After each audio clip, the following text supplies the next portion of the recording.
오늘 함께 볼 말씀은 신약 요한계시록 3장 1절로 6절 말씀입니다.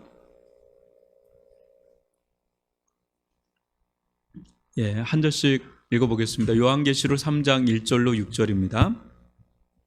사대 교회의 사자에게 편지하라. 하나님의 일곱 영과 일곱 뼈를 가지신 이가 이르시되 내가 내 행위를 아노니 내가 살았다는 이름은 가졌으나 죽은 자로다. 너는 일깨어 그 남은 바 죽게 된 것을 굳건하게 하라. 내 하나님 앞에 내 행위에 온전한 것을 찾지 못하였나니. 그러므로 내가 어떻게 받았으며 어떻게 들었는지 생각하고 지켜 회개하라. 만일 일깨지 아니하면 내가 도둑같이 이르리니 어느 때에 내게 이르는지 내가 알지 못하리라. 그러나 사대의 그 옷을 더럽히지 아니한 자 몇 명이 내게 있어 흰 옷을 입고 나와 함께 다니리니 그들은 합당한 자인 연고라.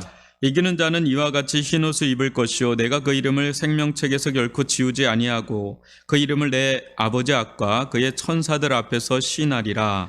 귀 있는 자는 성령이 교회들에게 하시는 말씀을 들을지어다. 아멘. 할렐루야. 오늘은 성령과 말씀으로 살아있는 교회라는 제목으로 함께 말씀을 나누도록 하겠습니다. 오늘은 요한계시록에 나온 다섯 번째 교회인 이 사대교회에 대해서 살펴보도록 하겠습니다. 사대는 혹시 지난주에 교회 혹시 띄워줄 수 있나요? 있을까요? 사대가 어딘지는 이제 알고는 또 들어가야 되니까. 혹시 시온 전사님 큐 됩니까? 있긴 있습니까? 없으면 그냥 뭐 하겠습니다. 여러분 그 사대는요. 여기 나오네요. 사대가 저 두아디라 밑에 보이시나요? 예, 보인다고 해주세요. 예, 저 두아디라 지난주에 우리가 살펴봤던 그 밑에 있는데요. 좀 내륙이죠. 대대로 이제 금이 많이 나오는 도시로 유명했다 그래요. 그러니까 부유했던 데라는 걸 알 수 있죠. 또 지리상으로 이게 굉장히 중요한데 천의 요새, 난공불락의 도시였다 그래요.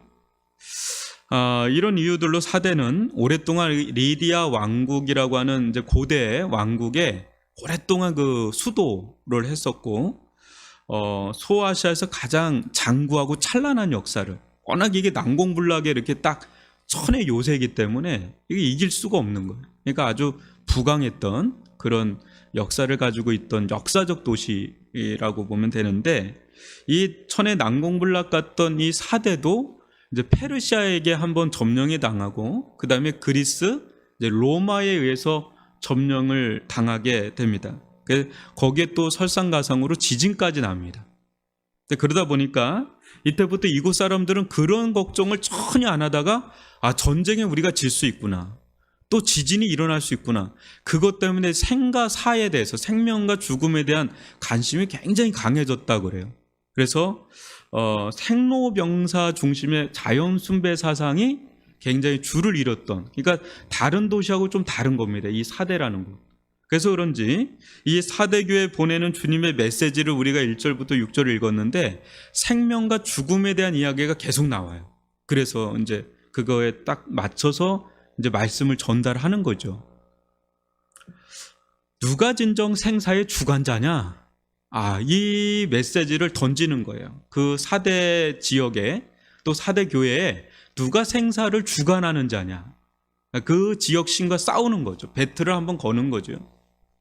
오늘 말씀을 통해서 이 사대라는 도시에 세워진 이 사대 교회에게 주시는 주님의 음성이 무엇인지, 또 오늘날을 사는 우리들에게 주시는 이 성령의 음성이 무엇인지 또 듣고 깨닫는 시간이 되길 주님의 이름으로 축원합니다. 여러분 1절을 또 읽어볼까요? 같이 시작. 사대교회 사자에게 편지하라. 하나님의 일곱 영과 일곱 뼈를 가지신 이가 이르시되 내가 내 행위를 아노니 내가 살았다는 이름은 가졌으나 죽은 자로다. 사대교회에 임재하신 주님은 어떤 분으로 또 소개되고 있어요? 완전히 또 다르죠. 하나님의 일곱 영과 일곱 뼈를 가지신 이렇게 등장을 하죠. 이제 여기서 하나님의 일곱 영은 뭘까요? 하나님의 일곱 영. 하나님의 일곱 영. 여러분들 반응이 늘 이렇기 때문에 저도 뭐 그냥 그렇습니다. 완전수 7이죠. 그죠? 7이니까 완전수 7. 거기에 이제 하나님의 영이 합해진 거죠. 그러니까 완전하신 성령님을 가리키는 거예요. 완전하신 성령님을 가지신 이, 이렇게 나오는 거죠. 또 7별. 7별은 에베소 교회에도 나온 표현이에요. 그죠? 뭐예요? 교회의 사자. 그러니까 각 교회에 세워진 주의 종들이 있죠. 메신저들. 메신저. 그걸 사자라고 그러죠. 주의 종들을 또 가리키죠. 그 주의 종들을 가지시니. 그러니까 성령, 한쪽에서는 이제 성령을 가지시고 또 한쪽에서는 주의 종들을 쫙 잡고 있는 그런 주님, 예수님 그렇게 표현하고 있는 거예요. 이를 통해서 우리가 믿는 예수님, 우린 예수님을 믿죠. 우리가 믿는 예수님은 어떤 분이심을 알 수 있어요? 예수님은 성령을 이제 이 땅 가운데, 특히 이 교회 가운데 보내시고 부어주시는 그런 주체가 되시는 주라는 거예요. 성령을 이 땅 가운데, 특별히 교회 가운데 성도들 가운데 보내시고 부어주시는 그런 주체가 되시는 분이 누구예요? 예수라는 거죠. 사도행전 2장에도 이제 좀 나와 있는 표현인데 또 뭐예요? 모든 교회들 가운데 주의 종을 세워서 결국은 말씀을 전달하는 주체가 누구예요? 그 사람이 아니라 그 사람을 세워서 그 사람이 입을 빌어서 말씀을 전달하시는 주체가 누구라는 거예요? 주가 누구라는 거예요? 예수님이시라는 거예요. 그러니까 한마디로 교회의 주인이 누구라는 거예요? 예수님이라는 거죠. 예수가 주가 되는, 그게 예수님이 바로 교회를 붙잡고 있는, 또 교회를 역사하고 있는 분은 예수님이시라는 거죠.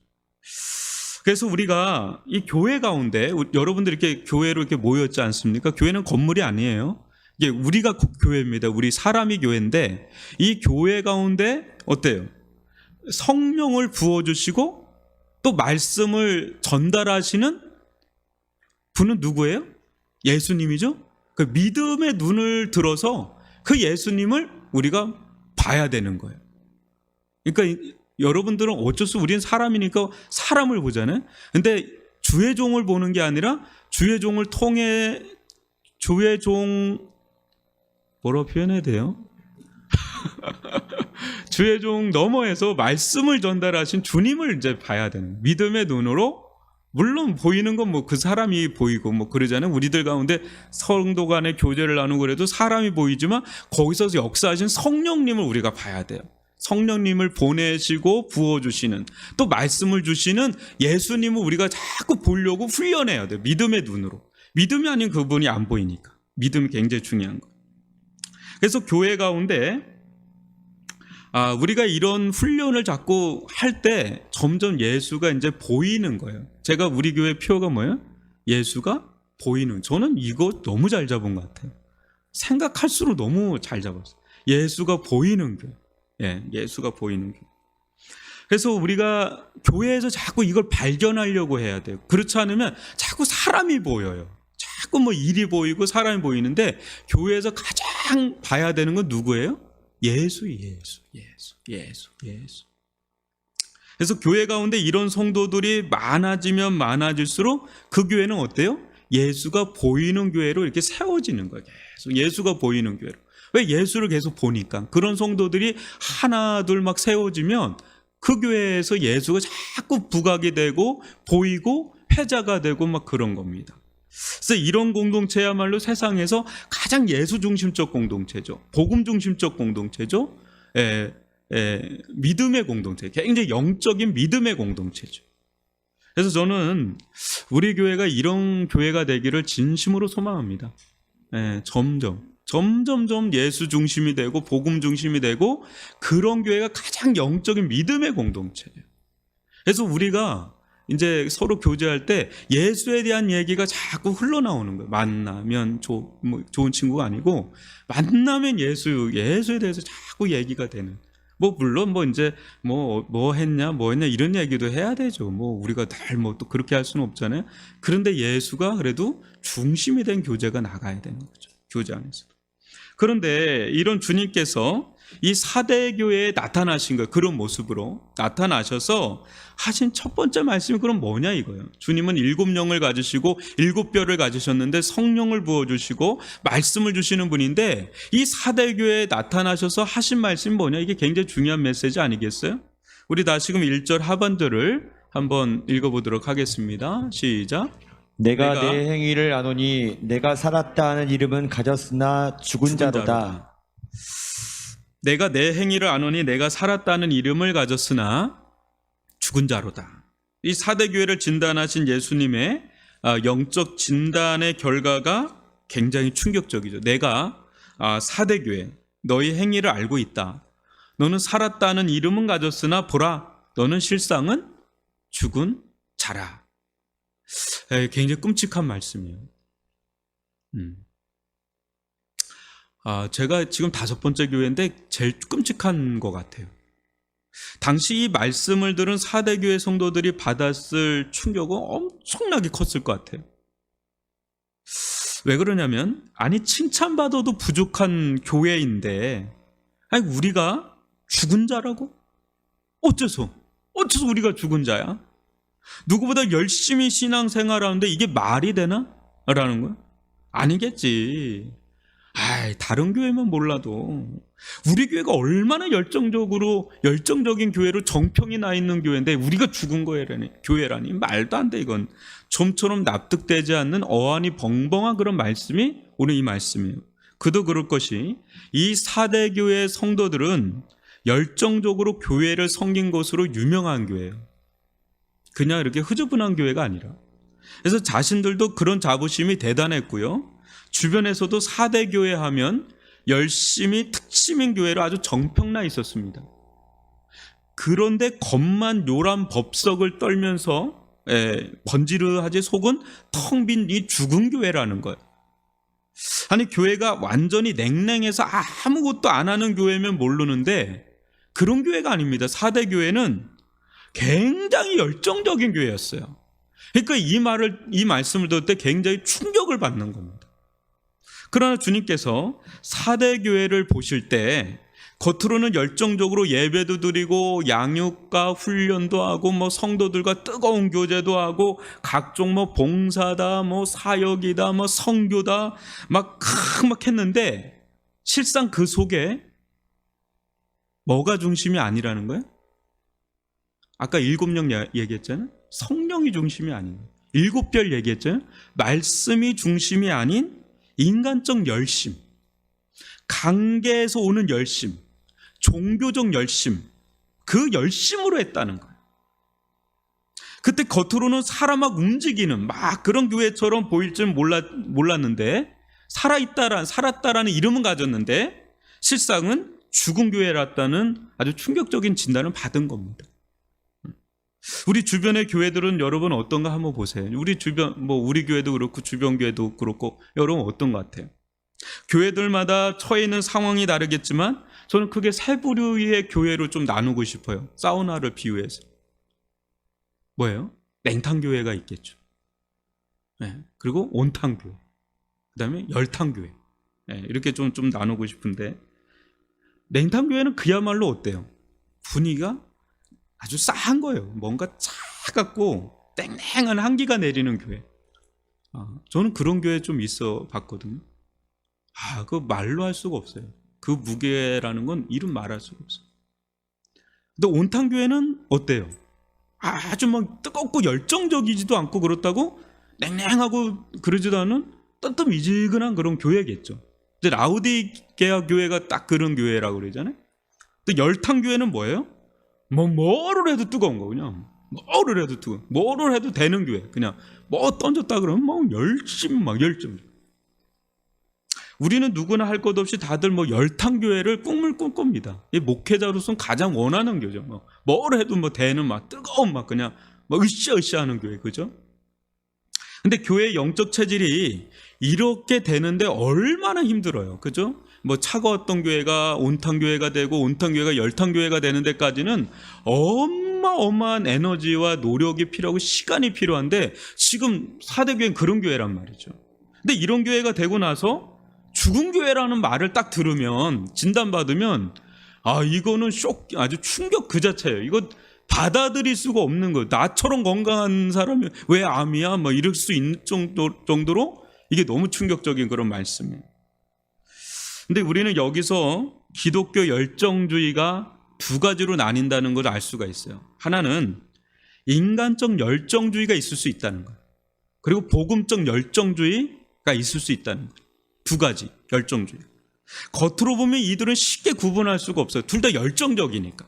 아주 복음이 충만한데도 열정적입니다. 근데 인간적인 열정주의도 있어요. 그 요소가 아주 다양하게 나타나죠. 우리는 때때로 교회에서 열심히 봉사하는 분들을 이렇게 보게 되죠. 참 대단하다, 귀하다, 참 훌륭한 분이다, 막 칭찬 세례를 막 합니다. 근데 여러분들은 신앙생활하면서 막 보셨을 거예요. 주변에서 뭐 이제 신앙 연차가 좀 안 되시는 분들은 모르지만 이 교회 저희 교회 또 오랜 교회 생활을 한 분들은 아마 보셨을 겁니다. 어떤 사람이 교회에서 다는 아닙니다. 근데 어떤 사람이 교회에서 열심을 내면 낼수록 열정을 막 부리면 부릴수록 문제가 막 일어나는 걸 여러분 좀 보셨을 거예요. 이게 뭐냐? 왜 저 사람이 열심을 내고 열정을 내면 자꾸 문제가 일어나나? 이게 뭐가 문제냐? 그 중심으로 이렇게 들어가면 기독교 열정주의 안에 어떤 인간적, 어떤 종교적 열심, 인간적 열심, 어떤 율법적 열심, 또 세속적 열심주의가 활개를 칠 수 있다는 거예요. 충분히 교회 안에서. 그러니까 열정이라고 열심이라고 다 좋은 건 아니라는 것을 이제 이 4대 교회를 통해 우리가 볼 수가 있는 거예요. 그 뿌리가 근본 성령의 은혜와 능력에서 나오는 열정이 아닌 거예요. 그 뿌리 자체가. 그 뿌리가 근본 이 말씀을 통해서 하나님과의 인격적인 인터머시, 관계에서 나오는 열정, 그게 아닐 수 있다라는 거죠. 그런데 교회에서 이런 이게 성령의 은혜와 능력 가운데 또 말씀이 인격적으로 내 안에 막 파고 들어와서 나오는 이 열심이 아닌, 열정이 아닌 거에서 충분히 이런 일들을 행할 수도 있다라는 겁니다. 충분히. 이런 분들 중에 처음에는 얼마나 뜨겁게 막 타오르는지 옆에만 가도 막 뜨겁다고 할 정도로 막 그냥 뭐 그 한 사람이 막 그냥 교회로 막 이렇게 세울 것 같이 막 하는 사람들이 또 있단 말이에요. 근데 얼마 가지 않아서 번아웃 돼요. 오래 가지를 못해요. 그리고 상처를 또 받거나 또 본인이 막 섬기다가 상처받거나 주거나 막 하면서 어때요? 나가 떨어지는 이들이 왕왕 있습니다. 저는 그래서 교회 와가지고 바로 섬김의 자리로 가는 건 매우 위험하다고 봐요. 믿음이 들어가기 전에 섬김의 자리로 가면 굉장히 안 좋아요. 서로 안 좋아요. 본인도 처음 온 사람도 안 좋고 또 공동체도 그렇게 좋지가 않아요. 믿음이 들어가야 돼요. 그래서 그냥 저분이 저런 분이 아닌데 왜 얼마나 열심히 했는데 왜 저렇게 됐지 하는 분들이 있단 말이에요. 근데 그런 분들을 이렇게 자세히 보면 다 그런 건 아니지만 이렇게 들여다보면 지속적인 성령의 은혜가, 지속적인 그 말씀의 부딪힘이 계속 없이, 그런 교제가 없이 자기 힘으로 또 자기 의, 뭐 자기 영광, 뭐 또 어떤 자기 성향과 기질대로 할 때만 이런 일들이 일어날 수 있다라는 거예요. 그러니까 어느 순간 확 올라왔다가 푹 꺼져버리는, 저 사람 믿음이 있는 사람 맞나 할 정도로 꺼져버리는 경우를 왕왕 보는 거예요. 그래서 교회 안에서 가장 위험한 자리 중에 하나가 여러분 성가대예요. 그래서 아무나 성가대를 막 세우면 안 돼요. 왜냐하면 제일 편하게 들어갈 수 있는 자리가 성가대 자리거든요. 근데 믿음이 들어간 다음에 성가대를 세워야 돼요. 거기서 굉장히 많은 문제가 일어납니다. 또 다 그런 건 아닙니다. 근데 그런 봉사의 현장에 이게 우리가 교육자하고 잘 얘기를 해서 배치하는 게 매우 중요해요. 왜냐하면 교육자는 전체적인 걸 봅니다. 교회 전체적인 거를 보면서 하기 때문에 이 부분을 잘 여러분들 유념해 주시길 바라고. 그래서 잘못하면 교회 안에서 예수가 여벌이 돼요. 이제 본인 안에 예수님과의 인격적인 관계가 안 돼 있어요. 예수님으로부터 오는 은혜가 인격적으로 안 잡혀 있어요. 그런 가운데 막 열정과 열심을 부리면 예수님이, 물론 예수 얘기를 해요. 예수 믿는다고는 하는데 예수는 여벌로 되고 자기가 꽉 차 있는 겁니다.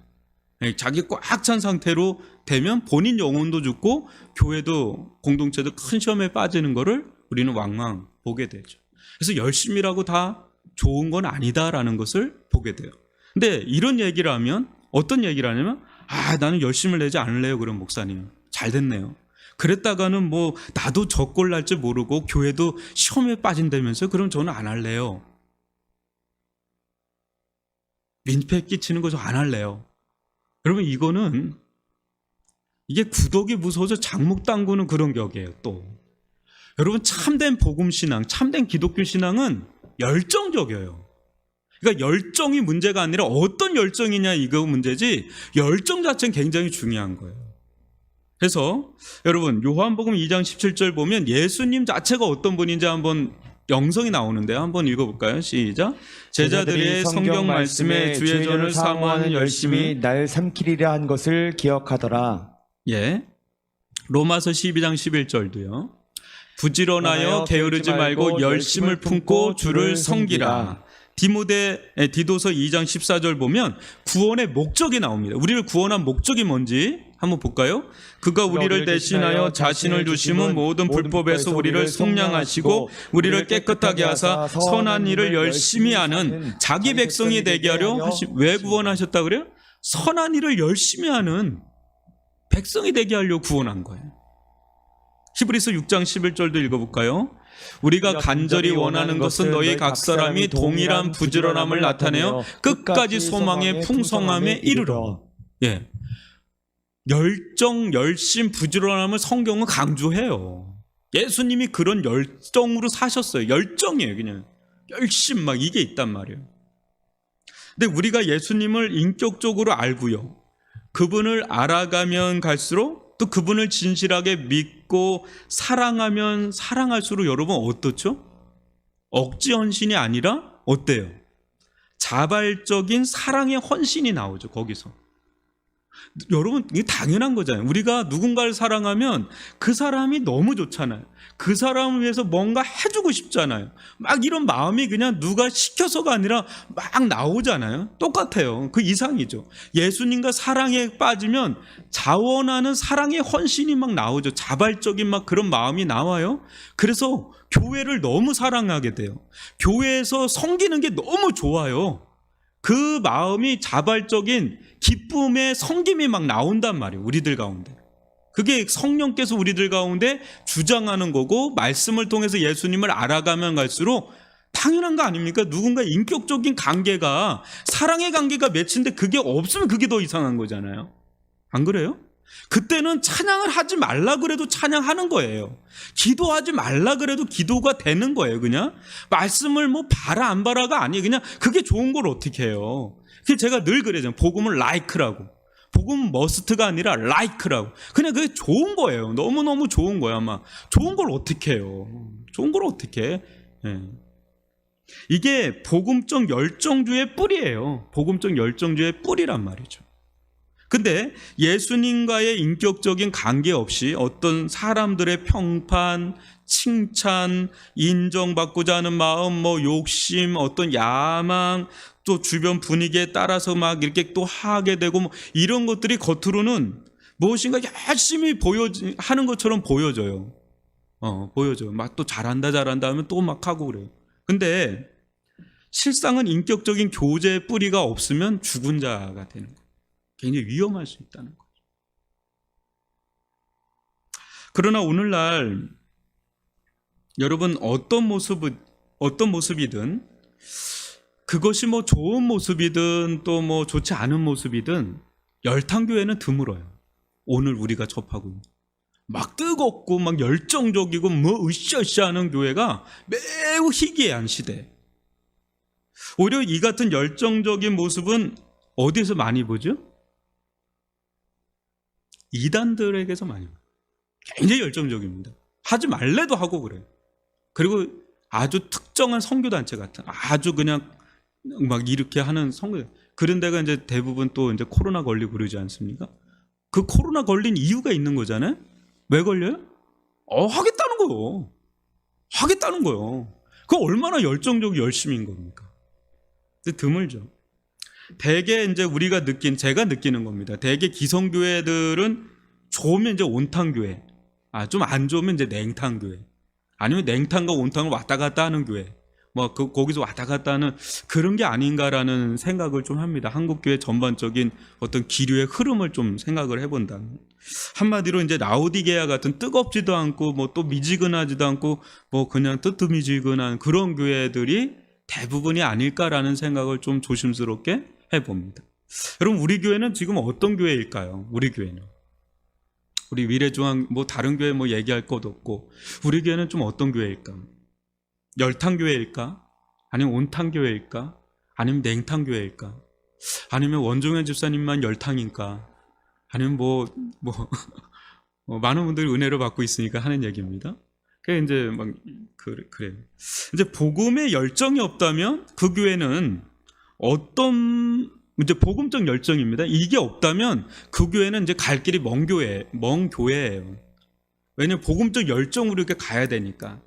이제 그게 어느 정도의 온도냐라는 것에 따라서 이제 갈 길이 이제 뭐냐, 구말리냐 아니면 뭐냐 이건데, 그와 같은 이제 만약에 복음의 열정이 빠진 교회라면 다른 데 열정으로 향해, 열정은 있습니다. 우리 안에는 뭔가에 대한 열정들이 있어요. 사랑이 있어요. 근데 이게 복음적인 열정으로 이게 열풍이 그쪽으로 막 타고 흘러가는 게 아니면 이거는 다른 쪽으로 향하게 되는데, 대부분 제가 요즘에 오늘날 느끼는 이 기성교회 대개 흐름은 세상적 열정이 많이 팽배해 있다라는 생각이에요. 이제 종교적 열정은 많이 좀 가라앉고 이게 다른 데로 향해야 되는데, 어디론가 향해야 되는데 세상과 자신에 대한 열정으로 많이 향해 있다라는 생각을 지울 수가 실은 없습니다. 그래서 이 시대 가장 필요한 말씀이 저는 말라기서나 학개서라고 생각해요. 학개서 같아요. 저는 이거 끝나고 좀 학개서를 나가려고 하고 있는데, 굉장히 이 시대는 좀 그 메시지가 필요한 시대가 아닌가 할 정도로 지금 우리는 굉장히 교회 중심적인 이제 교회 중심적이지 않아요. 굉장히 자기 중심적이고 또 세상에서 먹고 사는 그런 세상 중심적으로 굉장히 쏠려 있는 그런 흐름이 있다라는 거죠. 반면 교회를 향한 거룩한 열풍이 있었거든요. 한국 교회가. 근데 이게 어느 순간에 점점 이게 사그러지기 시작을 해요. 네. 우리 전옥 전사님은 기도원을 가서 체크를 하고 계시는데, 기도원이 어느 순간부터 이제 사라지기 시작하든지 별로 없는 거죠. 그러니까 이 기도의 열풍이 있었잖아요. 한국은 이 뜨거운 기도의 열풍, 뜨거운 구령의 열풍, 교회에서 이런 게 있었단 말이에요. 근데 이런 게 지금은 이게 이제 유야무야 되는 거죠. 이게 이렇게 사그러지면서 어때요? 영적 무력함을 경험하죠. 영적인 핏절함을 느끼죠. 또 영적인 냉랭함을 우리가 이제 느끼면서 예수님을 또 안 믿는 것도 아니고 또 믿는다고 해서 따갑게 또 믿는 것도 아니고 이렇게 이제 하면서 그냥 한 주 한 주 그냥 이제 내보내는. 물론 코로나도 있지만 저는 코로나 전부터 이런 현상들은 아주 보편화됐다라는 생각을 많이 하고 있었습니다. 그런 느낌이 좀 있죠. 그래서 저는 오히려 이 땅에 진짜 예수 그리스도로 말미암는 새로운 부흥의 역사가 다시 한번 일어나기를 바란다. 그런 마음이 다시 있어요. 우리가 부흥에 대해서 엄청나게 기도하고 그런 적이 있었거든요. 1904년도에 평양 대붕이 있었기 때문에 2004년도 한번 뜨겁게 했는데 지금 또 16년이 지났습니다. 여러분, 다시 한번 예수 그 이름의 권세가 나타나는 그런 교회 시대가 되기를 바랍니다. 부흥의 시대가 다시 한번 우리들 가운데 뜨거운 그 성령께서 불처럼 바람처럼 불어닥치기를 바랍니다. 또 말씀의 역사가 나타나기를 바랍니다. 이런 마음이 우리들 가운데 다시금 일어날 수 있기를 바랍니다. 하나님, 우리 교회 가운데 말씀의 역사가 나타나기를 원합니다. 말씀의 권세가 나타나기를 원합니다. 성령께서 불처럼 바람처럼 역사하기를 원합니다. 7 영을 가지신 7 별을 가지신 주님께서 역사하기를 원합니다. 그때 교회는 살아있는 교회가 됩니다. 이런 기도가 우리의 기도가 될 수 있기를 주님의 이름으로 축원합니다. 예수님은 4대 교회를 이제 적나라하게 진단한 후에 처방전을 내립니다. 여러분, 2절로 3절을 한 절씩 읽어보겠습니다. 너는 일깨어 그 남은 바 죽게 된 것을 굳건하게 하라. 내 하나님 앞에 내 행위에 온전한 것을 찾지 못하였노니 그러므로 내가 어떻게 받았으며 어떻게 들었는지 생각하고 지켜 회개하라. 만일 일깨지 아니하면 내가 도둑같이 이르리니 어느 때에 내게 이르는지 내가 알지 못하리라. 네. 사대 교회가 이제 살아날 길에 대해서 얘기하는데 먼저 뭐예요? 사대 교회는 조금이라도 살아있는 것을 붙잡을 필요가 있다는 거예요. 조금이라도 살아있는 것. 겉으로 화려하고 사람들의 인정이 있었는지는 모르지만 실상 사대 교회는 하나님께는 인정을 전혀 받지 못한 죽은 교회라는 겁니다. 그러나 자세히 들여다보면 그렇다고 이 교회가 다 죽은 건 아니라는 거예요. 이 교회가. 어딘가 살아있는 그 믿음의 불씨가 있는 영역이 있다는 거예요. 그것을 굳게 붙잡으라는 겁니다. 시간이 가면 갈수록 점점 죽어가는 교회이긴 한데 그 뭔가 이게 살아있는 부분이 있는데 그 살아있는 그거를 잡고 나가는, 굳게 잡고 나가는 것이 지금으로선 최선의 길이다라는 거야. 여기서 일깨우라는 말은 긴장하고 정신을 차리라는 말입니다.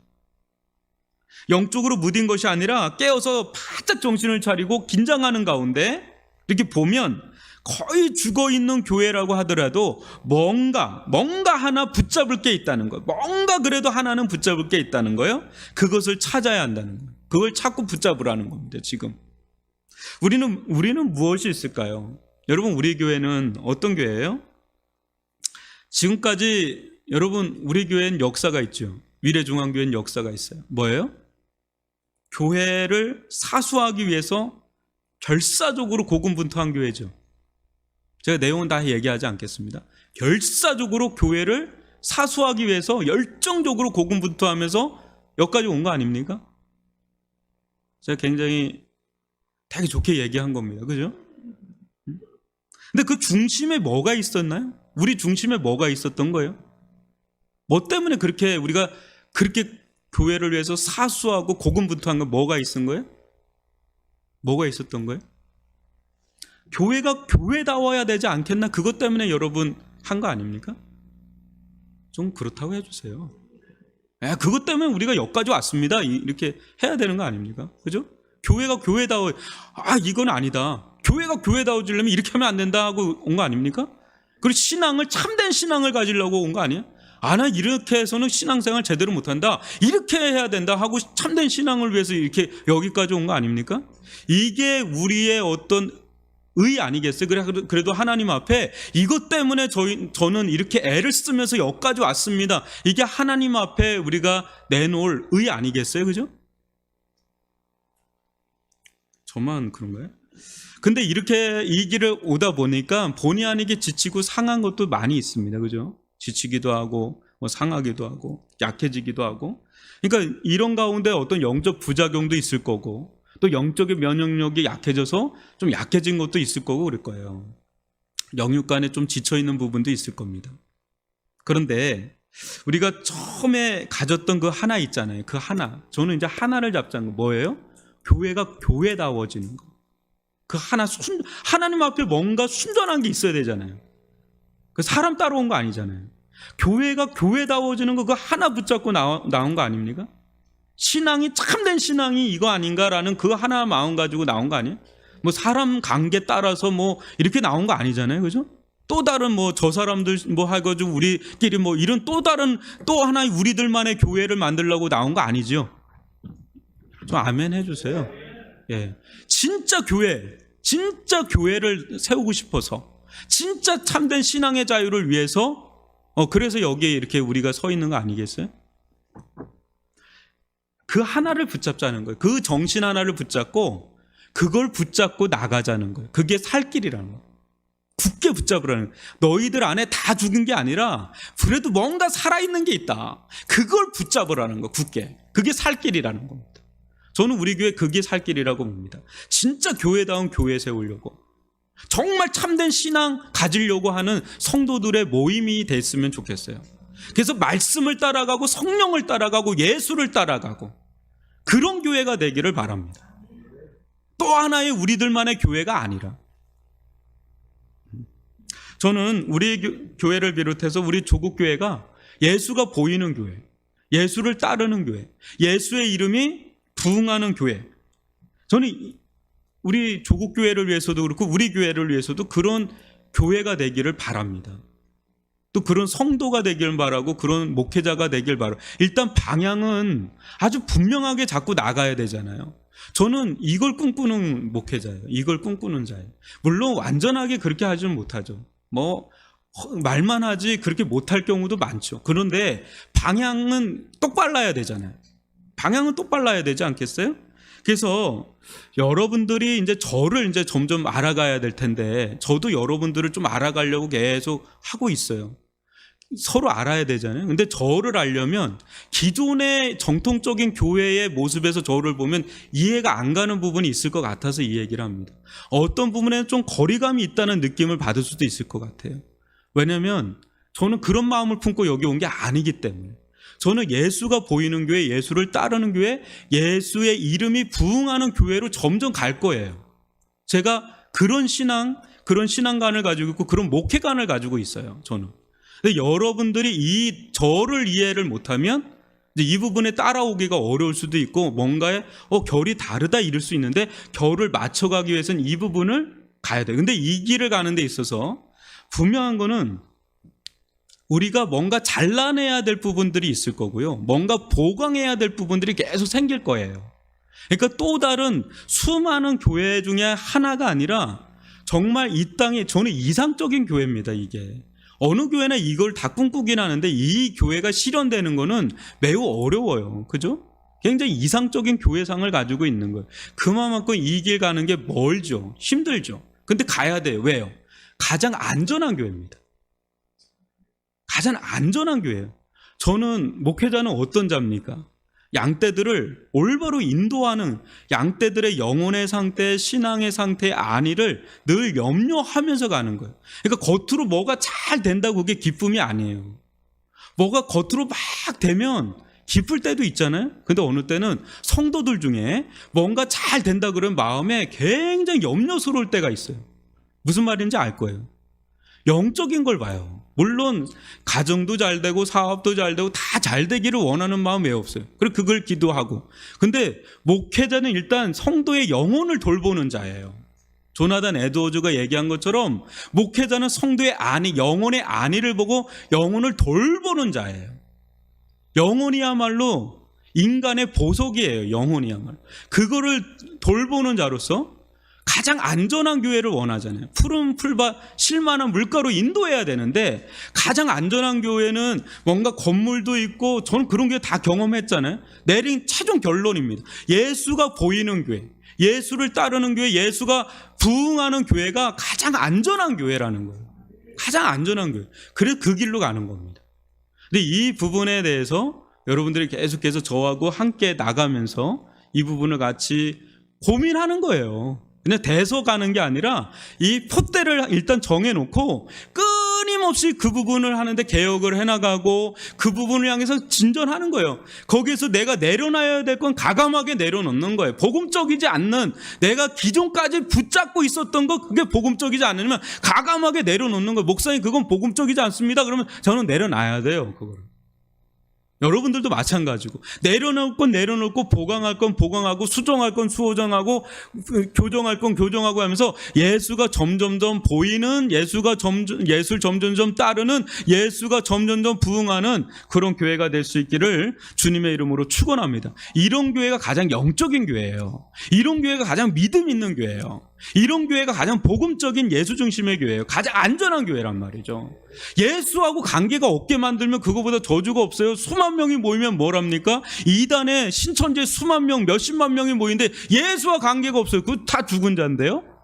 어떻게 그게 깊을 수가 있어요? 그건 아니잖아요.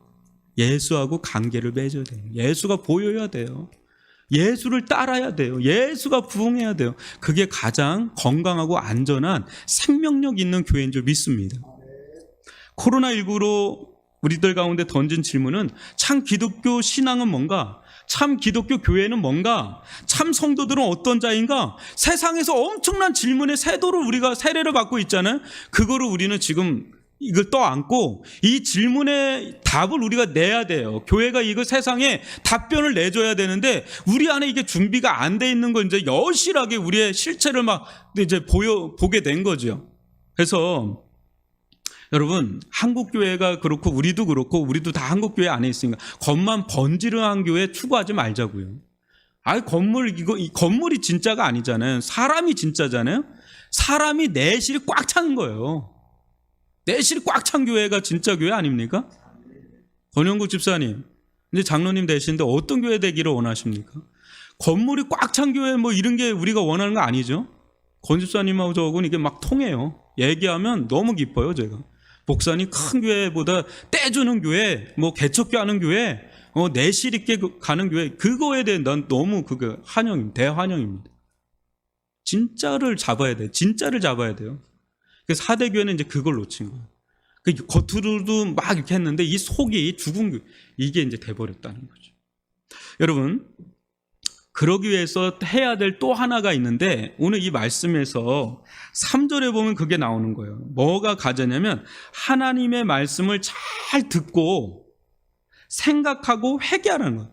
하나님 말씀을 너희들이 어떻게 받고 있느냐, 하나님 말씀을 너희가 어떻게 듣고 있느냐, 그걸 지금 3절에서 얘기하고 있는데 오늘날 우리에게 가장 중요한 건 뭐냐면요, 말씀을 듣는 자세와 태도입니다. 거기서 신앙이 다 판가름이 나요. 근데 오늘날 우리들 가운데 가장 경계하고 회개해야 할 말씀을 받는 태도 중에 하나가 있다면 소비주의적인 태도예요. 소비주의적인 태도. 이게 무슨 말이냐면 말씀을 쇼핑하듯 자기 편의대로 자기 좋을 대로 막 말씀을 보는 거예요. 홍수 속에 살아요. 왜? 유튜브만 들어가면 이 목사님 말씀 딱 듣다가 나하고 안 맞네? 다른 목사님 좀 듣다가 10분 듣다가 다른 데 가고 또 딴 데 가. 그렇게 누워서 또 그렇게 딱 돌리면서. 여러분, 나도 모르게 아는 거는 많은 것 같은데 영이 죽어요.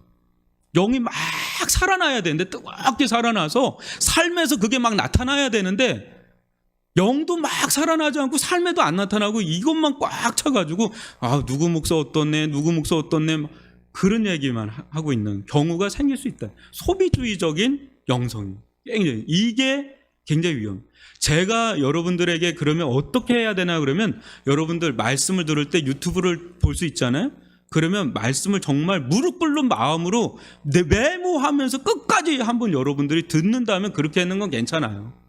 근데 누워가지고 그냥 하면서 이쪽 말씀 좀 듣다가 이렇게 하고 또 저쪽 했다고 하고 그런 거는 아무 영혼의 유익이 없어요. 왜 없는지 아십니까? 말씀을 아무리 들어도 유익을 못 받아요. 왜 그런지 알아요? 믿음과 부합이 안 돼서 그래요.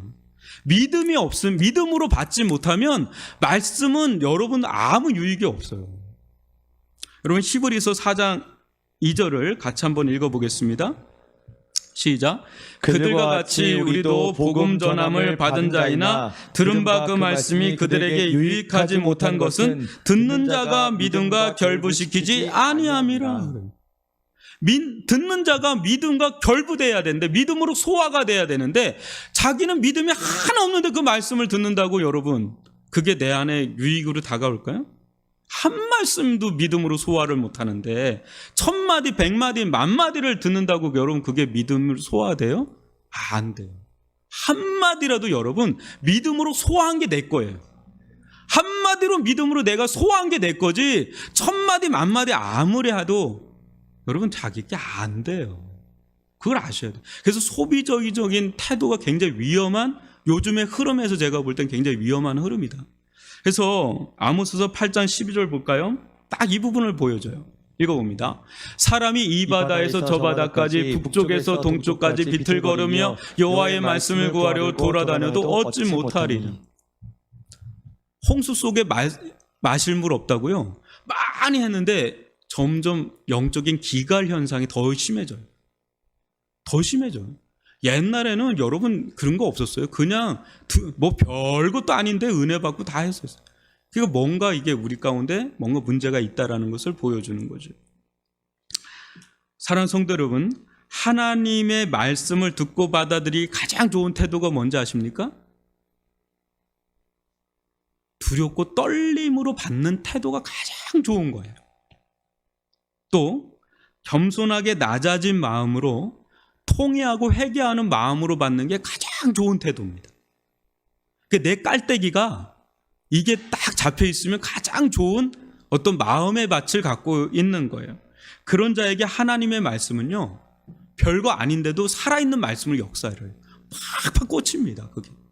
그래서 여러분, 이런 자들 중에 대표적인 자들이 베레아에 있는 성도예요. 이게 베레아가 이제 우리나라에서 안 좋은데 원래 굉장히 좋은 겁니다. 이단은 다 좋은 것만 따가지고 난 너무 좀 그런데 신천지도 얼마나 좋은 말입니까? 그게 우리가 못 써요, 이거를. 이거 못 써요. 베레아도 그래요. 근데 사도행전 17장 11절 한번 읽어볼까요? 한번 시작. 베레아에 있는 사람들은 데살로니가에 있는 사람들보다 더 너그러워서 간절한 마음으로 말씀을 받고 이것이 그러한가여 날마다 성경을 상고함으로. 여러분, 간절한 마음으로 말씀을 받는 거. 저는 이거를 어디서 가장 많이 느꼈냐면 실은 중국에 선교 갔을 때 이걸 가장 많이 느꼈어요. 또 어때요? 거기 그치지 않고 정말 그 말씀이 맞나 그렇지 않나를 성경으로 계속 날마다 상고하는 거예요. 계속 묵상하라는 거죠. 이게 이제 제가 소비적인 태도가 아니라 생산적인 태도를 얘기하는 거예요. 이게 자기가 이제 먹으려고 하는 거예요. 이게 그러한가 그렇지 아니한가를 자기가 계속 성경을 묵상하면서 상고하면서 이걸 받아들이는 작업을 하고, 어때요? 그것을 넘어서서 이제 믿음으로 그걸 자기 삶에 이제 적용하는 거죠. 삶에 이제 적용까지 막 하는 것까지 갈 때 이 말씀은요, 이제 말씀을 잘 받고 듣는 자세예요. 저는 우리 교회가 그런 교회가 되길 바랍니다. 제가 메시지를 여러분들 이렇게 꽂아 놓잖아요. 주일날 설교를. 그렇게 하는 교회가 없어요. 왜냐면 그날 안 나와요. 메시지가 그렇게 나오기가 어려워. 근데 왜 그렇게 하냐면 가서 읽으시라고. 근데 맨 뒤에 또 문제를 합니다. 그 문제에도 시간을 많이 드립니다. 왜 하냐면 그 적용하라고. 근데 그거 하는 분들이 거의 뭐 있는지 없는지 모르겠지만 그럴 때 내 거가 되는 거예요. 내 안에. 이게 듣는다고 되는 게 아닙니다. 절대. 그걸 나에게 자꾸 적용해야 돼요. 이게 나는 어떤가, 그거 질문에 대해서 내가 답변을 찾고 내 안에서 그걸 찾고 삶에 적용, 그래 내가 영적으로 자라고 열리지 그냥 그 듣는다고 되는 게 아니라는 거죠. 우리는 또 소그룹 교제도 안 하잖아요. 그러면 더 어렵죠. 내가 그걸 먹어야 돼요. 막 먹고 적용하고 그런 삶을 살아야 된단 말이죠. 그것이 살 길이에요. 그것이 살 길이에요. 여러분, 많은 말씀 듣는다 사는 게 아니라 한 말씀이라도 여러분들 그걸 듣고 또 듣는 분들이 있어요. 근데 그러면 이게 한 번 들을 때, 두 번 들을 때 다르고, 그걸 내 삶에 적용하면 또 달라요. 또 그걸 적용하고 읽고 적용하려면 또 달라요. 그러면서 한 걸음 한 걸음씩 나아가는 거. 그래서 저는 고민해요. 이게 새벽에도 그게 엄청나게 에너지를 쏟아서 그 새벽에 해주는 거거든요. 그 강의예요, 거의 수준이. 근데 이렇게 하는 게 나을까라는 생각을 좀 하는 게, 소화를 다 할까라는 생각을 해요. 그래서 새벽 기도를 굳이 해줘야 될까라는 생각도 해요. 왜냐면 주일 말씀이라도 잘 소화하는 게 되게 중요한데, 한 말씀이라도. 금철 말씀이라도 잘 소화하는 게 중요한 것 같은데, 이런 생각이 드는, 그거 가지고 기도하고. 근데 계속 들어오니까 그래도 뭐 해야지 어떡하겠어요. 여러분, 요한복음 5장 25절 읽어볼까요? 시작. 진실로 너에게 이르노니 죽은 자들이 하나님의 아들의 음성을 들을 때가 오나니 곧 이때라. 듣는 자는 살아나리라. 뭐라고요? 듣는 자는 살아나리라. 뭐라고요? 듣는 자는 살아나리라. 뭐라고요? 듣는 자는 살아나리라. 뭐라고요? 듣는 자는 살아나리라. 뭐라고요? 제가 여러분 귀찮게 왜 이 얘기를 하냐면, 제가 신앙생활하고 4년째 완전히 번아웃이 됐습니다. 그때 프랑스 선교사로 나가는 준비하는 분하고 같이 살았는데 힘든 얘기를 새벽 3시까지 얘기했어요. 너무 사역이 많으니까. 근데 그분이 한마디도 카운셀링을 안 해요. 근데 3개월 후에, 거의 1개월 후인가요? 1개월 후부터 저한테 마지막 한마디 하는 게 뭐냐면, 근식 형제님, 듣는 이 말씀, 듣는 자는 살아납니다. 듣는 자는 살아납니다. 그걸 듣는데 처음에 화가 여기까지 나요. 나는 날마다 큐티를 하고 날마다 말씀을 전하고 날마다 성경을 읽고 하는데 이 말이 승이 나는 거예요. 아니, 내가 이거 들으려고 새벽까지 얘기했나 하는데 이거를 3개월을 얘기해요. 근데 3개월째 제가 이 말씀 앞에 꿇어 엎드렸죠. 인정한 거예요. 아, 내가 듣지 못하고 있구나. 듣는 게 아니구나. 내가 진짜 주님의 음성을 듣지 못하고 있다는 걸 받아들이기까지 내 영적 자존심이 허락을 안 한 거죠. 근데 3개월 후에 제가 거기에 무너진 거예요. 이 말씀을. 근데 그때부터 제가 진짜 간절히 기도했어요. 주님, 저 진짜 주님 음성을 인격적으로 듣기를 원합니다. 왜? 듣는 자는 살아나리라 그랬으니까. 듣는 자는 살아나리라. 여러분, 주님의 말씀은 문제가 없어요. 문제는 내가 문제예요. 내가 듣지 못한 거예요. 인격적으로 듣지 못한 거예요. 좀 죄송한데 듣지 못한 거예요. 근데 이거를 인정하는 게 길이에요. 인정하는 게 너무 힘들 수도 있어요. 아, 내가 목사인데, 내가 장로인데, 내가 권사인데, 내 신앙의 구력이 몇 년인데, 그 뭐라고 그게? 내가 듣지 못하는데. 듣는 자는 뭐라고요? 듣는 자는 뭐라고요? 듣는 자는 뭐라고요? 살아나요. 저는 우리 교회가 듣는 교회가 되기를 바랍니다. 듣는 교회는 살아납니다. 듣는 교회는 살아납니다. 듣는 성도들은 살아날 줄 믿습니다. 역사가 일어날 줄 믿습니다. 마귀의 권세가 무너지고 어둠의 세력이 떠나가고 말씀의 역사가 일어날 줄 믿습니다. 듣는 자는 살아납니다. 교회 참 신기하죠? 아주 이상한 교회인데 개 중에 정말 괜찮은 성도들이 또 있어요. 죽은 교회인데. 여러분 하면 4대 교회 그런데 4절로 6절입니다. 그러나 4대에 그 옷을 더럽히지 아니한 자 몇 명이 내게 있어 흰 옷을 입고 나와 함께 다니리니 그들은 합당한 자인 영고라. 이기는 자는 이와 같이 흰 옷을 입을 것이요 내가 그 이름을 생명책에서 결코 지우지 아니하고 그 이름을 내 아버지 앞과 그의 천사들 앞에서 시인하리라. 기 있는 자는 성령이 교회들에게 하신 말씀을 들을지어다. 아멘. 오늘은 좀 설교가 길어서 말씀 끝까지 오늘 중요한 말씀 같아서 하고 간단하게 기도하고 좀 마치도록 하겠는데, 영적 무덤 같은 교회 안에 세상과 타협하지 않고 하나님 앞에 아주 신실하게 진실하게 행하는 하나님의 자녀가 그래도 있다는 거예요. 이 4대 교회가 다 죽은 게 아니라 죽어 있고 또 죽어가고 있는데 그래도 구루터기 같은 하나님의 신실한 자녀가 그래도 흰옷 입은 자녀가 있다는 거예요. 교회 생명력은 겉으로 보여지는 것에 있지 않아요. 뭐에 있어요? 흰옷에 있어요. 흰옷. 흰옷은 뭐죠? 흰옷은 뭐예요? 흰옷은 예수 그리스도의 피의 은혜로 말미암아서 주어지는 의의 옷. 그걸 조금 더 들어가면 칭의의 옷, 성화의 옷이죠.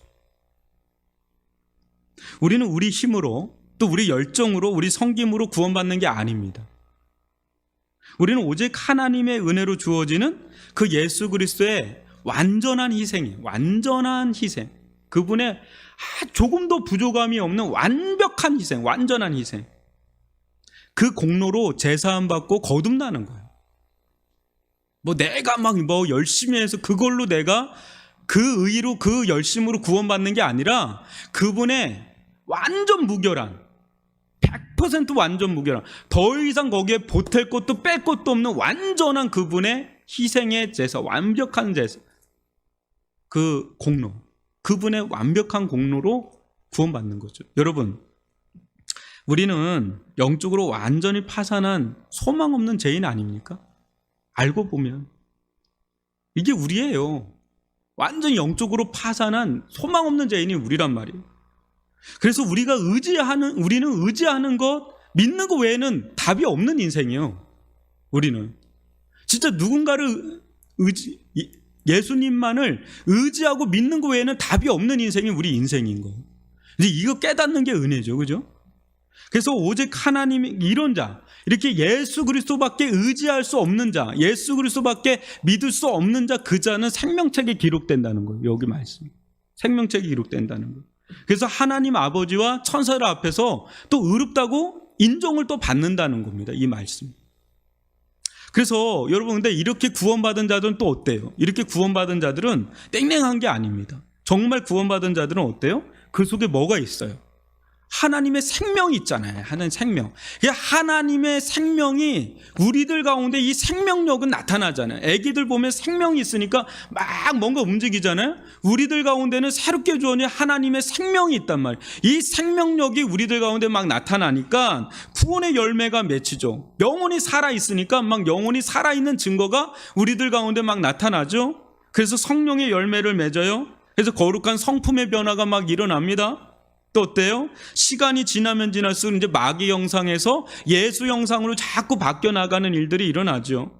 또 말씀의 역사가 일어납니다. 인격적으로 말씀이 막 들리고 깨달아지는 가운데 이 말씀이 내면화되고 말씀이 삶으로 막 나타나고 열매를 나타나게 되고 막 이런 일들이 막 일어나죠. 그러니까 교회가 이런 자들로 하나둘 막 세워나갈 때마다 교회는 그야말로 성령의 역사가 일어나고 말씀의 역사가 일어나니까 교회가 살아있는 교회가 되는 거죠. 막 이렇게 이런 교회로 막 일어나게 되는 거죠. 주님은 4대 교회를 포기한 게 아니라 4대 교회가 주님께 다시금 돌아와서 회복되기를 원하는 겁니다, 지금. 그래서 이 말씀을 주시는 거예요.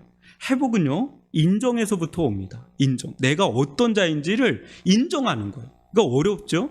근데 인정을 하면 그때부터 길이 열려요. 아, 내가 이런 자구나. 4대 교회는 얼마나 인정하기 어렵겠어요? 근데 이 말씀을 받고 정말 아프지만 인정을 하잖아요? 그럼 자기들 가운데 길이 열리는 거야. 아, 성령을 붙잡아야 되겠구나. 하나님의 말씀을 붙잡아야 되겠구나. 이 말씀을 제대로 받아야 되겠구나. 그러면서 점점 회복이 일어나고 살아나는 그런 교회가 되겠죠. 저는 우리 한국도 그렇고 우리 미래중앙교회가 그런 교회가 될 수 있기를 바랍니다. 성령의 역사가 활발하게 일어나는 교회, 말씀의 역사가 활발하게 일어나는 교회, 그런 교회가 될 수 있기를 주님의 이름으로 축원합니다. 또 그런 성도들이 되기를 바라고요. 여러분들 한 분 한 분들마다 성령의 은혜가 임하고 성령이 만져주시고 말씀이 또 여러분들을 인격적으로 역사에서 만나서 이 말씀 가운데 다가오신 이 하나님을 인격적으로 만나는 여러분들, 저도 그렇고 그런 성도들, 그런 교회가 될 수 있기를 주님의 이름으로 축원합니다.